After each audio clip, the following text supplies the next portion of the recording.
All right, well, thanks Rachel and everybody for the invitation and the opportunity to be part of the symposium and kick off this day. As I'll explain, a large group of us have been thinking about this framework and the broader challenge of transforming systems, and we're in a phase where we want to share this idea and the body of thought that goes with it and expand the circle of who we're working with or who we're seeing use this stuff if it's useful. And so I just want to throw some humility right now and say that, we're proposing or sharing a framework that we think is useful. And I think like all frameworks and tools, it should be used where it's effective and not where it's not. And different people might use things differently, and there's a lot of room for that. Let's see where I want to start.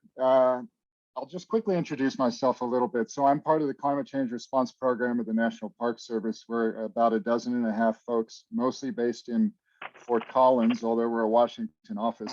That's where we're headquartered, and we serve all 400 plus parks in our network. And in our program, our focus is on developing, fostering, and applying good climate science, developing the techniques for doing so, and also communicating about climate change impacts and response, both with our staff and with the public in general.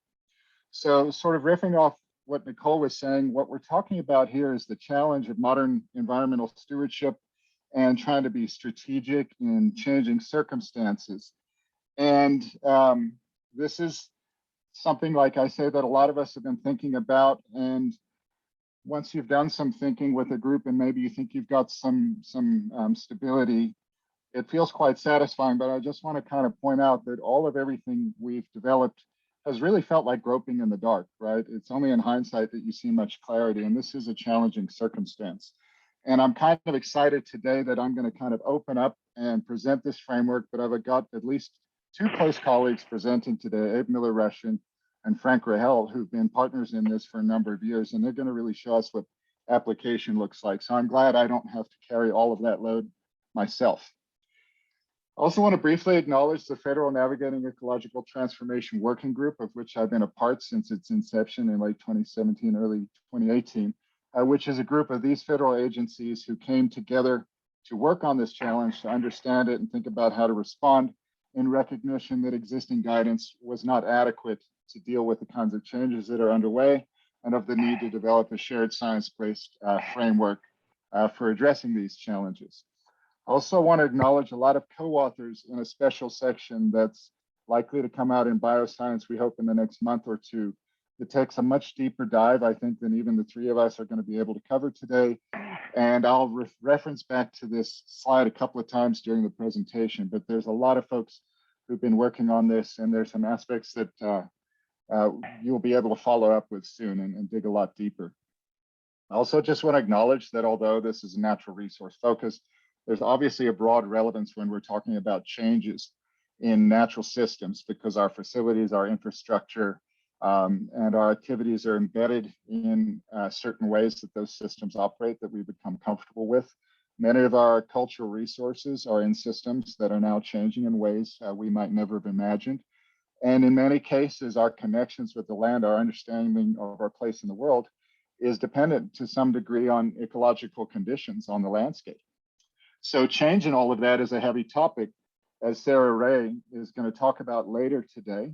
And whether we're talking about steady decade to decade change, like on the eastern seaboard with sea level rise slowly gobbling up upland forests and creating ghost forests, or we're talking about some of those abrupt ecological changes like Chris Hurley talked about, either a sea life die-off or further down the coast, a big fire, the SEMA fire last year in California in the heart of the Joshua Tree Forest. These are big abrupt changes that can be traumatic. And about that one, Chris Clark of the National Parks Conservation Association wrote very eloquently about the personal impact of that abrupt change in ecological conditions. Not only a heavy topic, but a challenge for the historical natural resource management paradigm that many of us were educated under. You know, as recently as a quarter century ago, managing an ecosystem within its range of natural variability seemed appropriate. And there's all those key words: diverse, resilient, productive, healthy. We're now increasingly recognizing that what's in the rearview mirror is not a reliable guide for what's coming at us through the windshield. Some bureaus, like the Fish and Wildlife Service, anchor explicitly in historic or historical conditions. And obviously, when we're talking about human-driven change away from historical conditions, it's hard to resist. There's a challenge here, attention.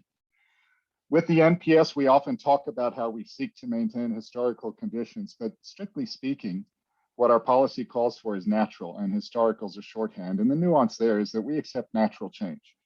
However, we recognize, for instance, that climate change, invasive species, and these other drivers of the changes we're dealing with now are not natural.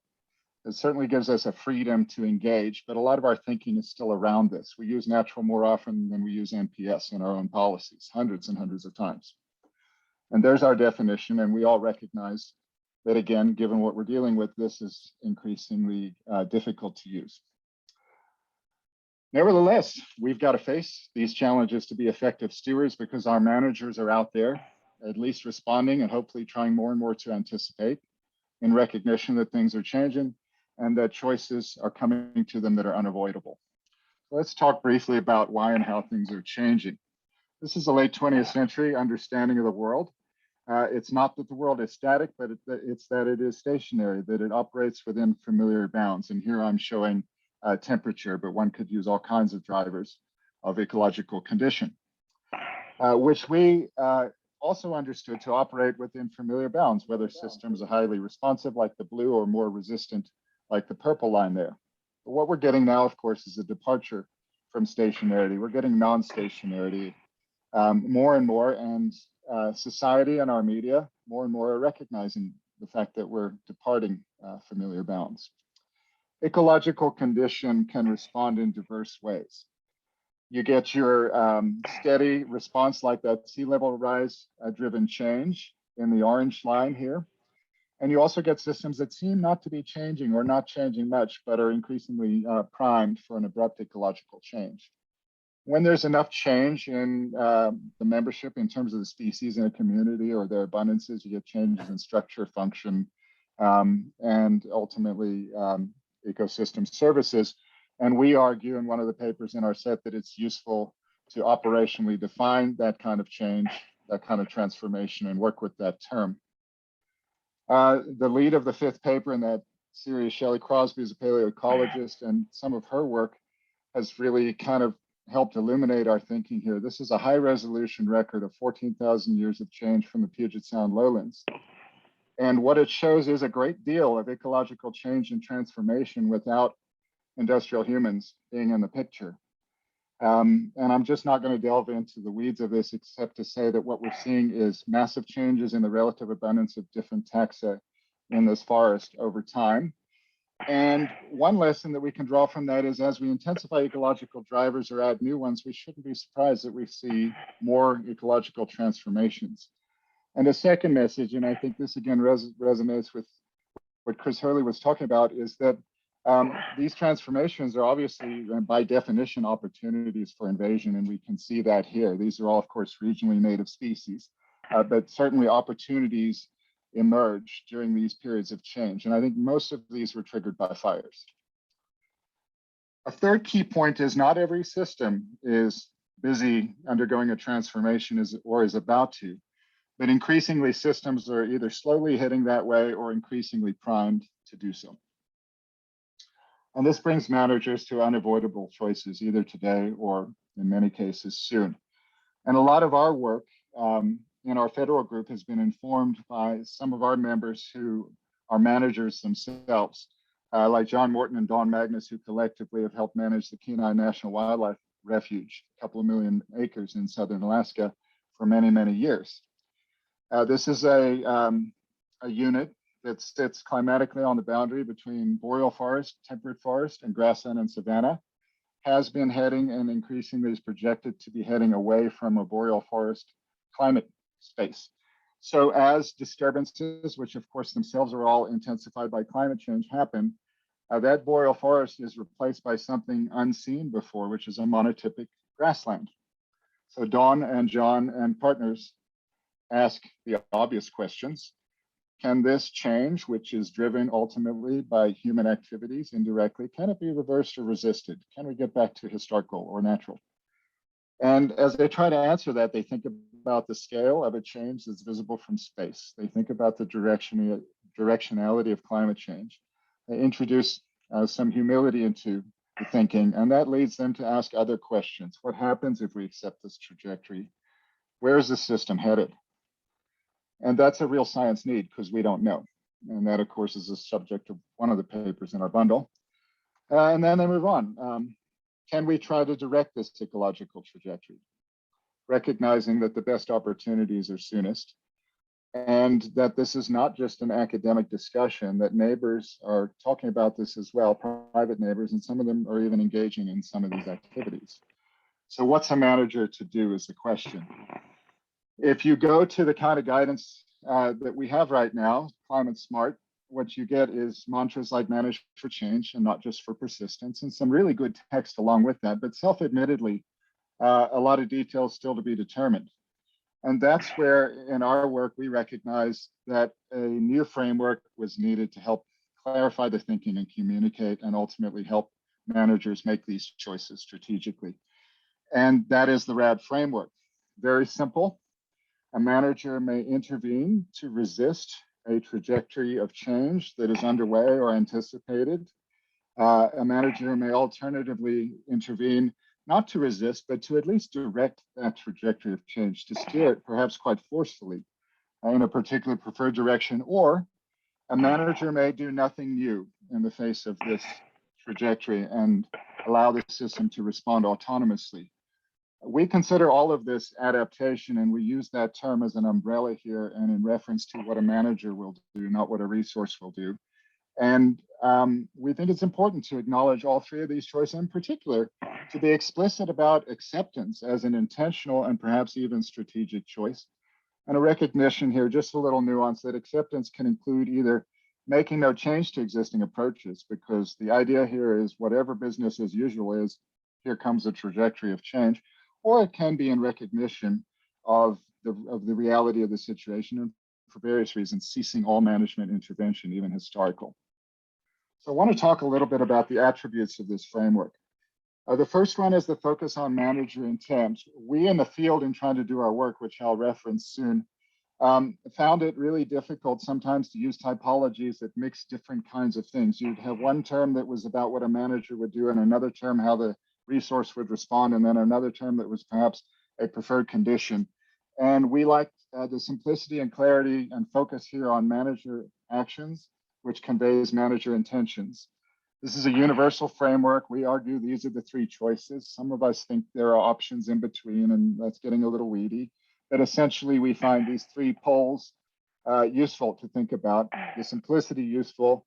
The neutrality is important. We don't elevate one choice over the other. And the argument is context really matters in the context of changing circumstances.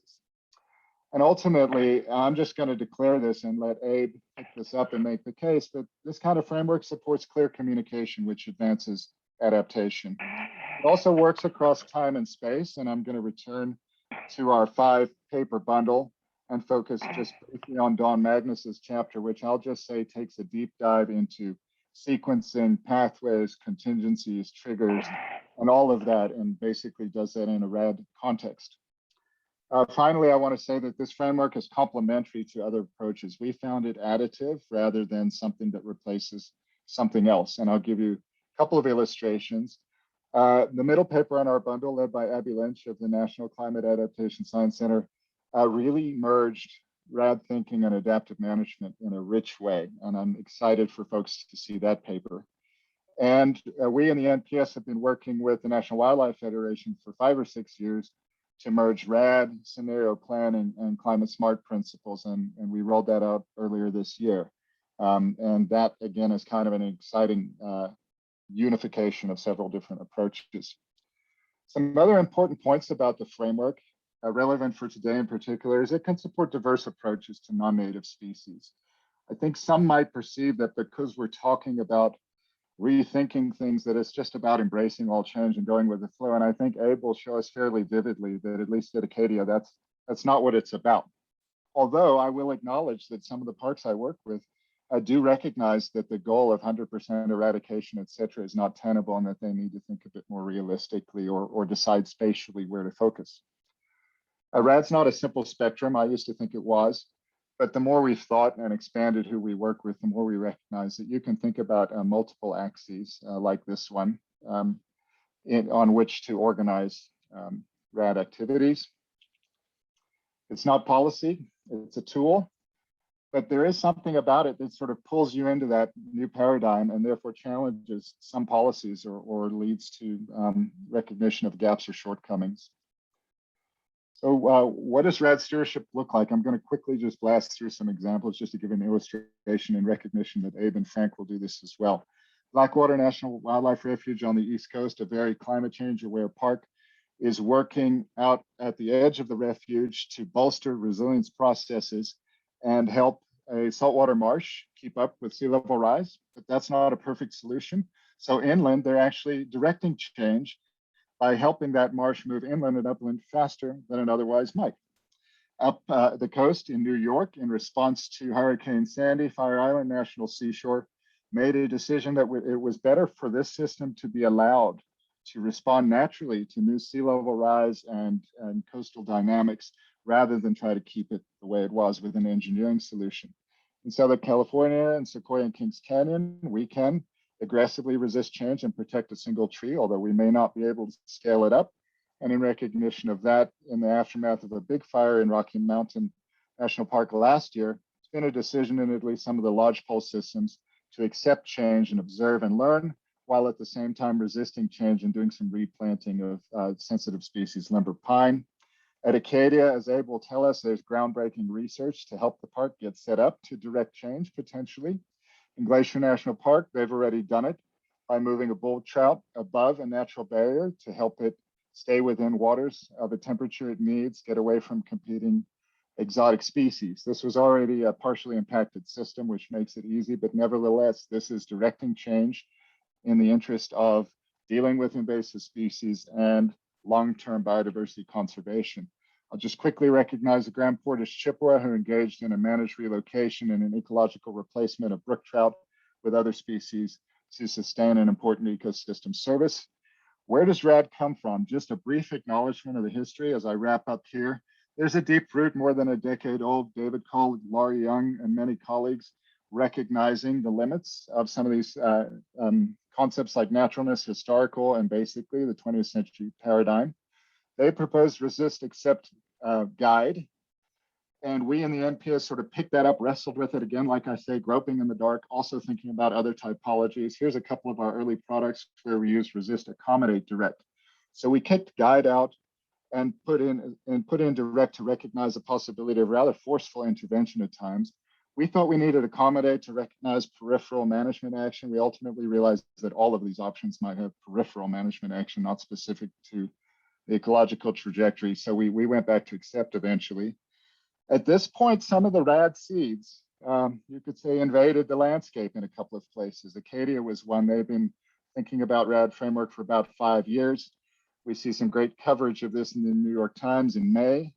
And again, recently, probably in response to that first article, political leaders going there to have a look at what's going on and understand the challenges. And I just say this is a major coup when you've got a member of Congress putting out a message like this on their Twitter about the basic reality of the challenges. And this is a video, so he's out there explaining it. Just really impressive. Bandelier, I won't belabor, but also has found RAD useful for a number of years in a transforming landscape. Okay, so about 3-4 years ago, that federal group I mentioned came together, started working with Resist, Accept, Direct, found it useful. At the same time, the membership of 2 professional societies recognized this challenge as well and called on their members and others to work together on the issues. So these 2 groups had some linkages, some overlap. We've had dozens of people working on the challenges of transforming systems. And if you want to learn more about this, you can look at some of the NPS products. I'm going to share the PDF, so these links will be available. We in the NPS have a RAD page we've stood up that mostly kind of focuses on NPS RAD activities, takes a deeper dive than you'll see elsewhere. But we link to the USGS RAD page, which has a lot more, including recorded RAD webinars. Also strongly encourage those who are interested to consider joining the Acadia National Park Science Symposium, which I'm sure Abe will hype as well. And in particular, what we're excited about with this symposium is a highlighting of Indigenous perspectives on climate change adaptation in these landscapes undergoing or facing ecological transformations. I'll also just say that we and the feds are working on additional training, and so you'll probably see things coming through NCTC and elsewhere about RAD application in the field.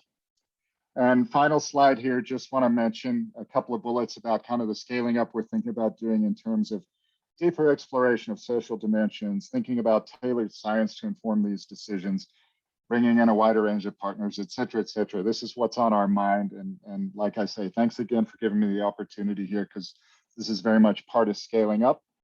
I got some contact information and some links for you if you're interested. And I will unshare my screen or yield control, and I'm excited to watch the rest of the symposium unfold here. See you at Q&A.